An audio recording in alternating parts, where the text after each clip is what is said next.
Salam uşaqlar. Bugün biz iki ədədin nisbətinin faizlə ifadəsi mövzusundan çalışma həll eləyəcəyik. Bu tip çalışmalar uşaqlarda çətinlik törədir. Məsələni oxuyuram. A ədədi B-nin 40%, B ədədi C-nin 20% olarsa, A ədədi C-nin neçə faizidir? Gəlin yazaq. A ədədi B-nin 40%. 40% necə yazılır uşaqlar? %40. 40% olarsa, görürük ki, %40 özü də ixtisar olunur 20'ye. Burada olur 2B, burada da 5. 5'te 2B olur. B ədədi C'nin 20% olarsa, 20% necə yazılır? %20. Onu da biraz da sadələşdirək, 20'ye bölsək, eləyəcək 5'te 1 C. Və sualı yazaq. A ədədi C ədədinin neçə faizidir? A ədədi C ədədinin neçə faizidir? Gəlin baxaq. A ədədi nədir uşaqlar? A ədədinin qiyməti budur. B ədədinin qiyməti budur. Yazaq. A bərabərdir 5'te 2B. Lakin biz görürük ki, burada 5'te 2B var. B'nin də qiyməti var uşaqlar. Gəlin B'nin qiymətini yerinə qoyaq. Yəni 5'te 2'ni vuraq B'yə. B'nin də qiyməti 5'te 1 C'dir. O da eləyir. Deməli 25 surətdə də 2C. Deməli biz başa düşdük ki, A'nın qiyməti sən demə 2C bölünsün 25 imiş. İndi isə suala baxaq. A'nın C'yə faiz nisbətini tapın.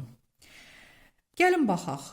A var, B var, C var, yoxdur. Deməli A varsa A'nın qiymətini yazacağıq, A'nın da qiymətini tapmışıq. C'nin qiyməti yoxdur, olduğu kimi yazacağıq və vuracaq 100'ə. Gəlin yazaq. Deməli A'nın qiyməti 2C bölünsün 25 A bölünsün C'yə. Bölək C'yə, vuraq 100'ə. Gəlin vuraq 100'ə, yəni 100%. Belə deməli kəsin kəsirə bölünməsi olanda uşaqlar çox zaman çaşırlar. Lakin burada elə bir şey yoxdur. Sadəcə məntiqlə düşünsəz, heç vaxt səhv eləməzsiniz. Gəlin baxaq. 25 surətdədir məxrəcdə, məxrəcdə. Bəs 100 surətdədir məxrəcdə, surətdə. Nəyə görə? Çünki bunun altında 1 var, məxrəcində 1 var. Ona görə ixtisarda surətlə məxrəci biz ixtisar eləyə bilərik. Surətlə surəti yox, məxrəclə surəti ixtisar edə bilərik. Yəni 25 ilə 100 ixtisar oluna bilər 25'e, burada olacaq 4. Və yazaq 2C-ni burada 25'i 25'e böləndə 1 edir. 2C-ni böldük 1'ə, elədi 2C. Vurduq 4%-ə, böldük C-yə. 8 C bölünsün C'yə. C'lər ixtisar olunur. Cavab alınır 8%. Deməli A'nın C'yə faiz nisbəti 8%-dir. Gəlin indi ikinci üsulla göstərim sizə. Bu indi kəsirin kəsirə bölünməsidir. İndi də nöqtə ilə bölək. Məsələn A nədir? Budur. A'nın qiyməti budur. Gəlin yazaq. 2C bölünsün 25. Bölünsün C'yə. Nöqtə ilə yazaq. Bölünsün C'yə.